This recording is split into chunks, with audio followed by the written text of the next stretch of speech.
meaning to say this framework, the features are no maintaining balance. In order to open accounts, only 100 Philippine peso, or converted to dollar, US dollars is only $2 to open account. There's no maintaining balance. There's also no dormancy fees, because sometimes these rural people would hesitate to deposit, because if there are no movements in accounts, the bank will monthly charge us with dormancy fee. So in this way, our recipient of remittance would have an incentive also to deposit in formal channels like banks. Okay? So in order for our banks, supervised institution, to offer this type of products, we incentivize them. So this type of products would be zero reserve requirement. Right now, for commercial bank in the Philippines, the required reserve requirement is 19%. So for this type of deposit, it's zero reserve requirement. So we incentivize banks. Okay. So aside from this development, to allow the Philippines to regulate more effectively, we are continuously coordinating and cooperating with other regulators in the Philippines as well as abroad. We are continually discussing to offer information sharing arrangement as well as cross-training. Right now, we have partnered with our regional counterparts like Monetary Authority of Singapore. Last November, we signed a memorandum of agreement regarding our focus on fintech innovation, and we're continuously coordinating with other regional players and central bank regulators. So as we all know, this is an exciting times for all of us, both for the public sector, private sector, civil society, and even for the different people from the remitter and beneficiary. So hopefully, given the rapid and dynamic innovation, and this is happening very quickly and fast, and hopefully IFAD, World Bank, and other central bankers would have a similar forum more frequently like this. Because right now, in terms of the BSP, the product, in terms of policy life cycle, we have frequently review our existing rules and regulation to adapt to the changing times. So that's the Philippine experience. Thank you very much. Okay, thank you very much for sharing this experience of Philippines. And now I would like to go to Nilixa, Devlukia, who would provide us with a perspective of the European Banking Authority on how to deal with these issues of fast developments in the industry and what could be the responses from regulatory authorities. Please. Thank you, Irina. And thank you very much also to the host for the invitation to join you today.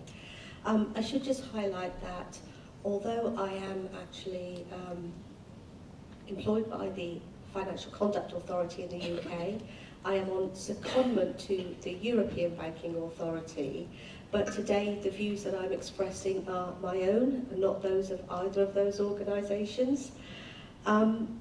So some very informative information about the Philippines experience. And obviously we're in a world where we have fast-paced technological change, and it's already been touched upon that, you know, regulators are looking at sandboxes, fintech solutions, regtech. But I think I want to sort of really start by stating the obvious, that good policy that works well for everybody is about the right balance. That balance of competition, innovation, consumer protection, market integrity, and the world we live in, I think, calls for many times global solutions, global policy, not just policies at a national level that potentially cause conflicting requirements across jurisdictions. I think that invariably better policy is one that is facilitated through collaboration, and that's legislators, regulators, industry, and also users. I think sometimes in these discussions the needs of actual users is overlooked or is secondary to the conversation. But in all of the initiatives that I've been involved in, the expertise that comes to the table from engaging with users brings insightful knowledge that always leads to better outcomes. We've already mentioned on this platform Bitcoin, crypto, digital currencies, and these are some of the big ticket issues that are facing all of us as we look forward. But I think it's also very important not to forget the existing market. All of the solutions that are discussed when we look at sandboxes or innovation hubs are all about technological change, and that's an area of focus that's right for policy thinking at this time. But remembering the existing market is again about that balance of existing needs and future needs. And I think that in all of the conversations, and hopefully from the engagement that we have in the room, that will be part of the discussion. When we think about policy that supports better outcomes, the remittance sector, I think there are some very, very simple solutions that all legislators, regulators can bear in mind. We've already heard the example of not charging dormancy fees. Simple solution, but will obviously or hopefully lead to much better outcomes for the Philippines market in the aims that they're looking to achieve. And I think it is often that conversation about less red tape, less conflicting regulation,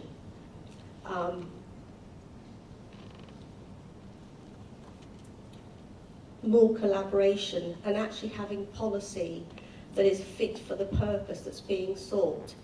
And I'm going to wind up on what I hope is a positive note, that I think that actually all of the conversations that I've been involved in over the last few days and the discussions that I've seen in the various forums highlight that everybody is looking for that engagement, happy to have that engagement, and to bring their own expertise to the table that will lead to the appropriate and right policy outcomes as we look forward for this market and the wider financial services sector. Thank you.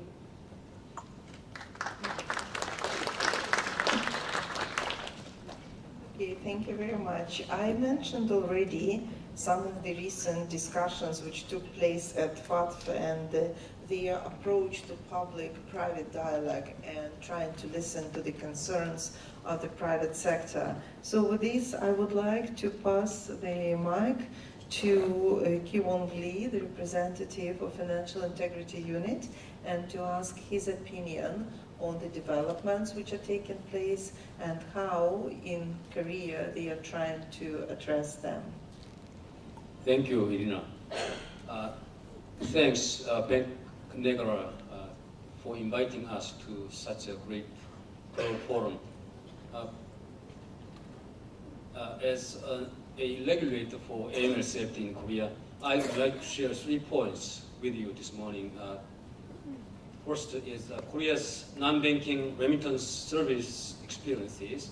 The second one is my new recognitions of remittance industry, and third, actually, some basic suggestions for the industry and supervisors.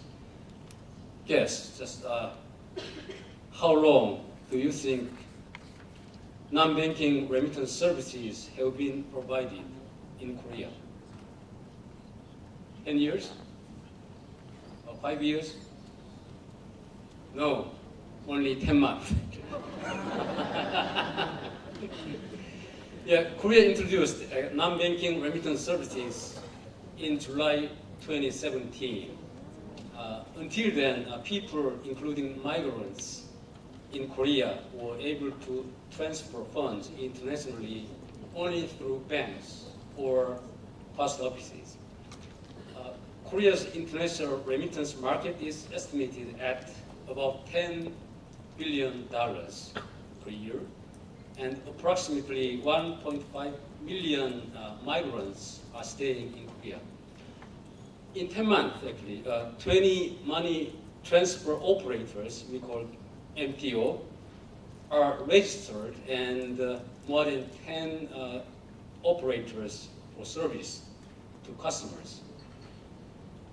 There are 4 basic requisites for money transfer operators. First is having at least $2 million equity capital and operating an IT system. Also implementing AML safety measures. And the last one is connecting to Central Bank's transaction reporting system. Just 10 month services have brought 3 phenomenal effects. The first, substantial cost reduction from average 5% of cost to 0.1% at the minimum. And second, banks' dominance eased and services diversified. Third, underground remittances are substantially legalized. My second points to share with you is just my new recognition of remittance industry. When I have seen remittance services not from AML safety perspective, but from users' point of view, I had some new recognitions which I want to share with you. The first, non-banking remittance services can be best described by 3 C's. The first, cost efficient. The second, convenient. And third, credible services. We will read 3 C's actually. And the second one is actually like other financial services, remittance services can be easily misused or abused for money laundering or terrorist financing purposes. Therefore, remittance service operators should be treated as financial institutions. Third, this is totally my personal opinion. Okay? In principle, a regulation should be commensurate with the level of risks. But remittance services are more or highly regulated than their money laundering, terrorist financing risks. Furthermore, the regulation itself is very uncertain, too broad actually. Let's see the recommendation, FATF recommendation 14. This says,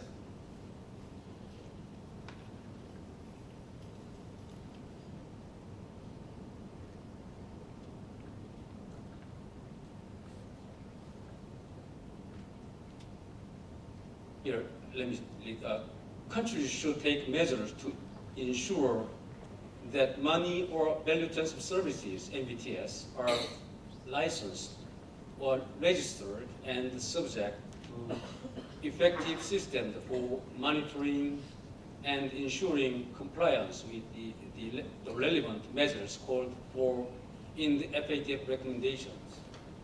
So very broad, actually. FATF has 40 recommendations, very broad explained. And the first point is that there are strong demands for remittances, and its market continues to grow.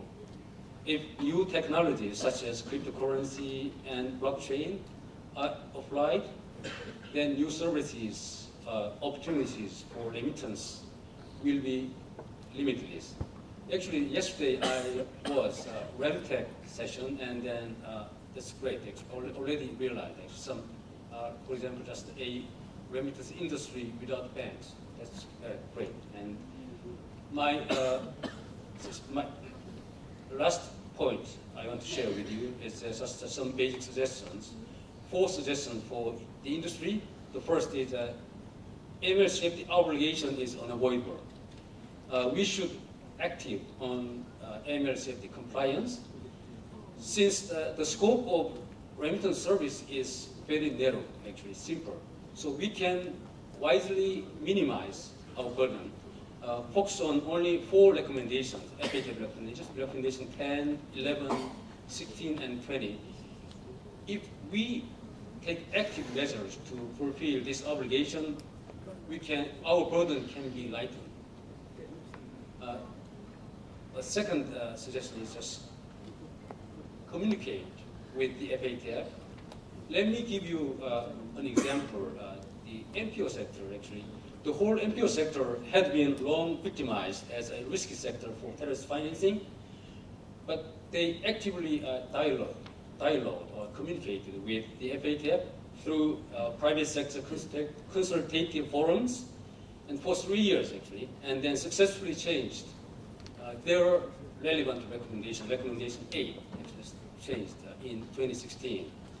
So third one is we need to improve general public recognition of remittance industry and its reputation. Last one is we need to adopt, that's obvious actually, an RBA, a risk-based approach, and develop a guidance or best practice paper for AML safety practices from industry's perspective, not from AML safety regulators' perspective. Also, just some 3 suggestions for supervisors. One is we are able to minimize our supervisory scope risk for remittance services to 5 areas like registration or licensing, and second one CDD and record keeping and wire transfer and STRs or CTRs.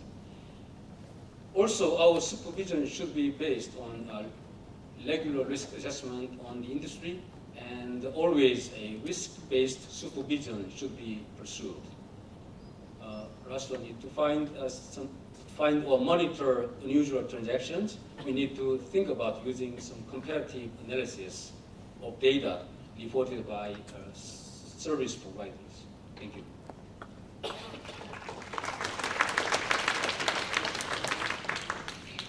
Thank you very much. And now I would like to ask Mohit Davar, who is the chairman of the International Association of Money Transfer Institutions, and who has very extensive first-hand experience in the industry, to tell us what does he see as probably the main challenges which the industry is facing, and what would be the requests or the most important issues to draw attention to the regulators. Thank you, Irina, for that.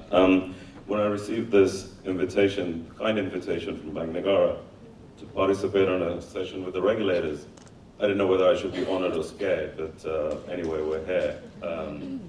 Well, I think first of all, let me just tell you a little bit about IAMTN, just very quickly. I think most of you know we're a trade body. We represent the industry globally, dealing with a wide stakeholders, FATA, IFAD, World Bank, and others. We also play a very important role in terms of working with local associations, like MAMSA here, and take those local issues and represent them globally. The remittance companies play a very, very important role. They connect the migrants with their families and enable them to remit money in a highly regulated environment. And I stress that point because there is a perception, particularly with the banking community, that this entire industry is toxic. And that is not the case. There are some bad apples, like any other industry, and we need to deal with this. Unfortunately, this has led to de-risking, which is one of the single biggest challenges that we face as an industry. And we've spoken about it over the last few days. I'm sure we'll continue to speak about it. But I really urge everybody here to try and work together to find a solution for that, because the unintended consequences of that are really very, very serious, where the money will move from the formal sector to the informal sector. And that is something that nobody really wants to see. I think the second point that I would like to touch on is pricing. We see a lot of slides being put on the average pricing is 7% plus, and we can debate how that's calculated, but that's a separate point, because I can tell you, if you look at the example of Malaysia, where we are, I think it's 2.6, 2.7%. So in a lot of key corridors, we're already below the 3% goal that has been stated for 2030, which, in the life of a remittance company with de-risking seems like an eternity away, but that's again a separate issue. What I think we do need to focus on is the journey to get to that 3%. To get that pricing down. I think everybody in the room completely endorses that prices should come as low as possible, but we also have to realize and work to foster an environment that creates competition, that creates innovation, that harnesses the regulatory environments around the world. Because, if money transfer companies are having to ship cash to deal with the lack of a bank account, that's increasing costs, that's not decreasing costs. If money transfer companies are exiting, that's decreasing competition. How are you going to drive prices down? So please, please, please, let's focus on creating that environment so we can get there. I think those are a couple of the points that I'd like to stress. Thank you. Okay. Thank you very much. I have a number of questions to my panelists, but I would like first to see whether there are questions from the audience, because I think it might be something which we can pursue. Please go ahead.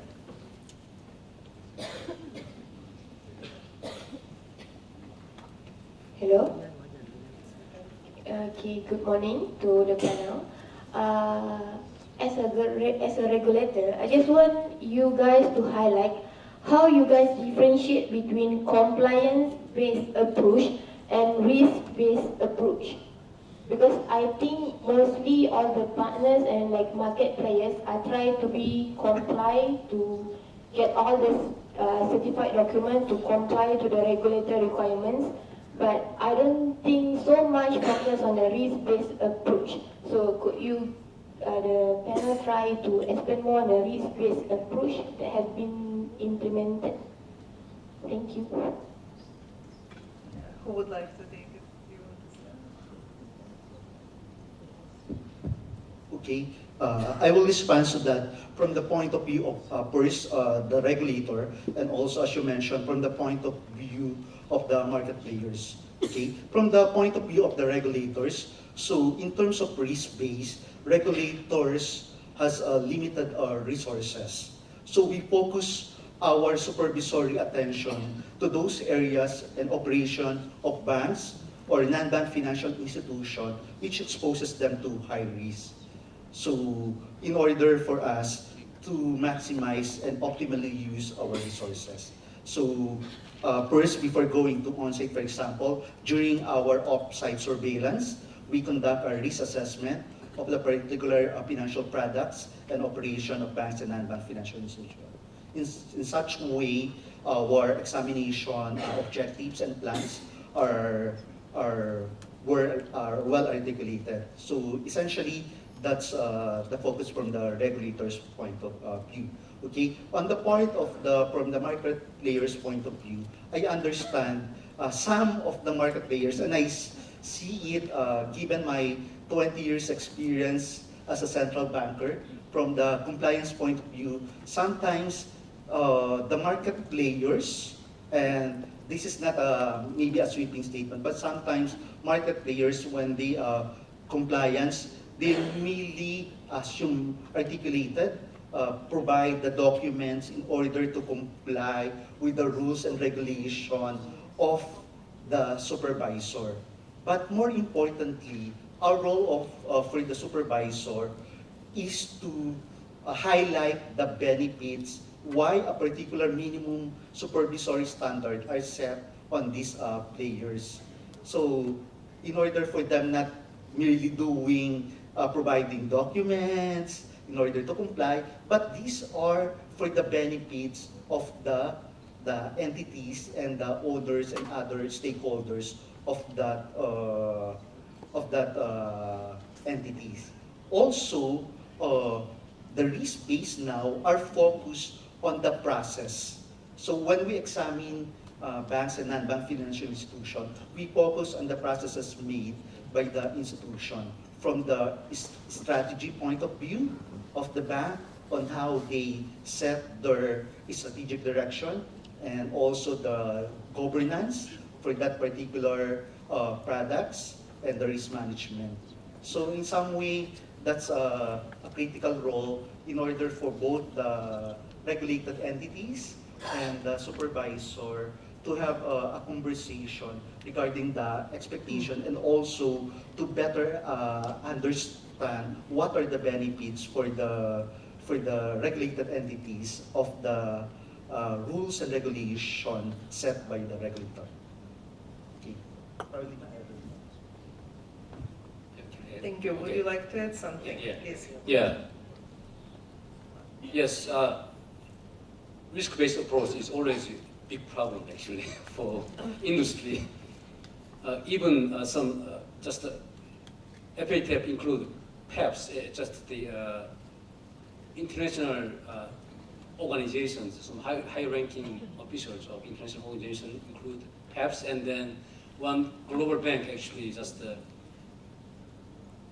closed the account of international organizations workers, and that's because they do not conduct some risk-based approach actually.